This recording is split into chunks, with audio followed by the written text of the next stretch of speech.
Originally, this bass was all, I think, what they called Olympic white. So that kind of that color you see in there and there, that was the color of the whole bass.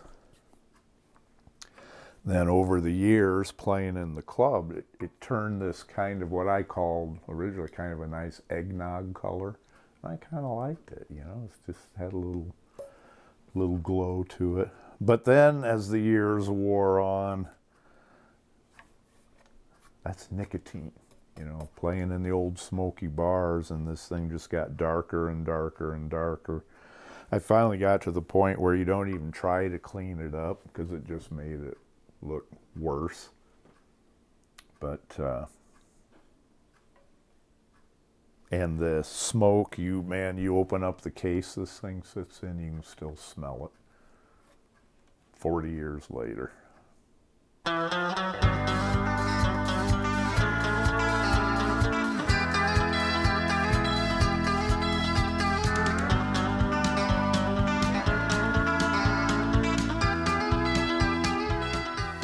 I had an older brother who has since passed away, 6 years older than me. He was playing, and so he would have been high school aged and playing in a high school band, the Fabulous King Bees, back then. And I hung out with him and with them, go to their practices and things, and just kind of hung around. And he started teaching me the bass parts that their bass player back in that band was learning.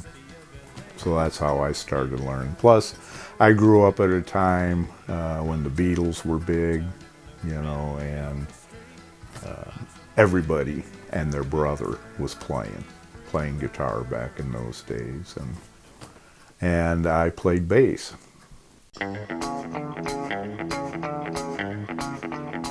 One dream we always had, my brother Woody and I, was to simply play in a band together. And with the Blue Sky Band, that gave us an opportunity to do that. Blue Sky Band actually evolved out of a couple other bands that we had beat up and down the road with. Playing with a guy named Lanny Scott initially, and then a guy named Bill Terry. And we traveled a lot. For a few years, we were out on the road 48 weeks out of the year. And just played all the time, playing 5-6 nights a week, covering most of the Midwest. We played about 12, 14 states. I don't know, just like I say, just beating up and down Interstate 80 all the time. Blue Sky Band came out of an evolution of the band when one of the front men that we used to back up, Bill Terry, left the band. And we were out in Denver, Colorado playing, and Blue Sky wasn't the most creative name for a band ever, but we had to come up, our agent required us to come up with a name for this new band without the old front man, and we had to have it right now, and it was just the first thing that occurred to us. We were playing in a private club in Fort Smith, Arkansas. And back then we played like until 3, 4 o'clock in the morning. And then we loaded up the van, and back in those days we were a 4-piece band. We had 4 vehicles on the road. And so we loaded everything up. We take off for Grand Junction, Colorado, and I remember driving across Kansas. It was just miserably hot. I had no air conditioning in the van. I was driving the equipment van.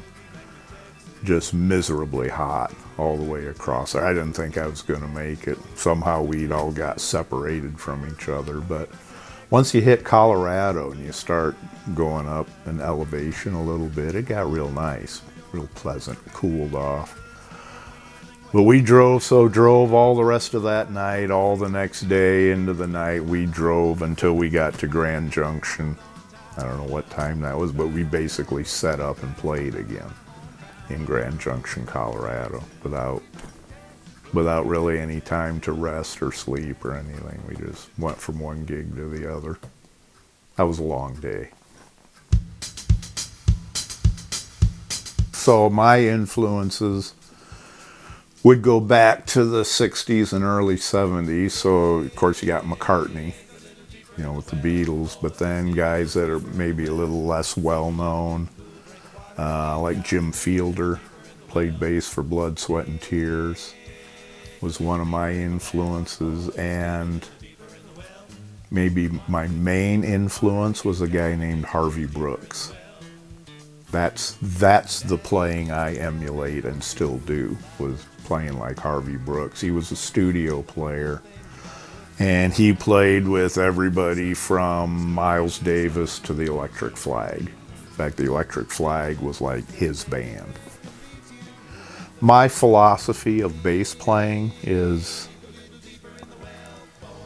I'm there. The bass is there to establish the harmonic and rhythmic foundation for the rest of the band, the rest of the group to build on.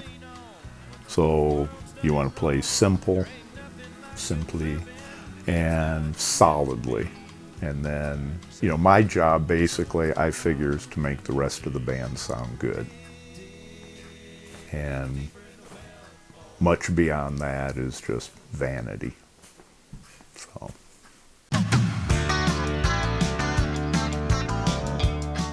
So this is the bass I used when I was beating up and down the road. I bought that bass in 1973, which is the year I graduated from high school. And I bought that right after I graduated from high school, and that's the bass I used all the years on the road and playing with the Blue Sky Band. It's seen a lot of miles, and it needs some work now. Nowadays, when I'm playing out, I'm playing a 5-string jazz. I like a Fender jazz bass. I play a 5-string jazz. I've been playing 5-string for, I don't know, close to 30 years now, I guess. Switched from 4 to 5. Rig-wise on stage, I use euphonic audio bass amps. I use an old iAmp 800 combo with an extension cabinet. So I like their speaker cabinets, and I like the power.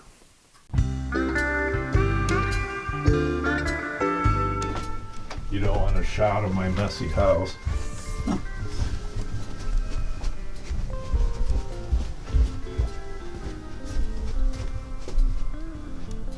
I'm trying to think.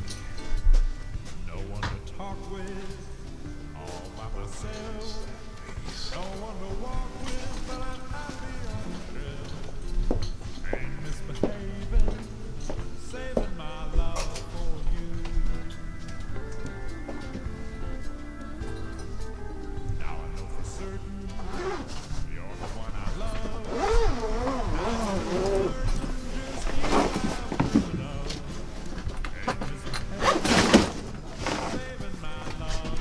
This is like the first bass I ever owned.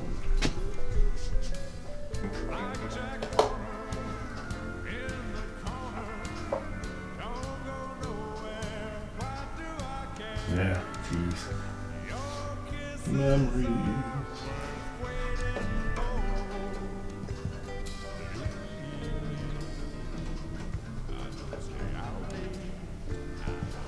Yeah, you should try this one. It's funny, over the years, and with my brother, we never envisioned ourselves like being big stars or anything. It was more to be solid working musicians, A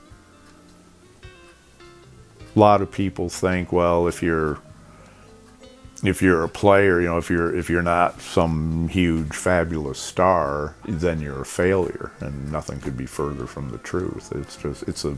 It's a business, it's a trade, it's a craft, you know, and you work it, you know. And I always considered myself a solid journeyman bass player, you know.